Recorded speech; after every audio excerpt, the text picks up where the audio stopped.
Some stories people share sound too. Strange to be real, but this one has haunted me for years, and every detail is burned into my memory. It was 2009, when I moved into a small, rented flat in an old building on the outskirts of the city.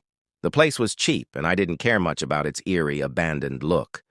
The neighbors avoided talking about the apartment, but I ignored the warnings. On the very first night, I realized something was wrong. I woke at exactly 3:11 a.m. to the sound of faint whispers coming from the corner of my room. The voices were muffled, almost like a group of people praying. When I turned on the light, the room was empty. But the whispers continued for a few seconds before fading into silence. The following nights grew worse. Doors creaked open on their own. Shadows shifted across the walls. And sometimes I could hear footsteps pacing in the hallway, though no one lived there.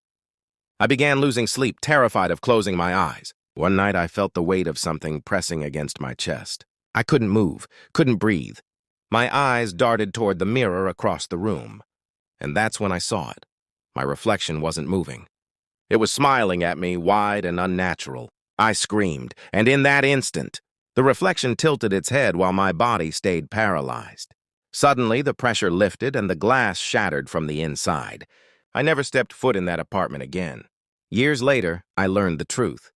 That building had once been a hospital ward, shut down after a fire killed several patients. My unit had been where the burned bodies were temporarily stored.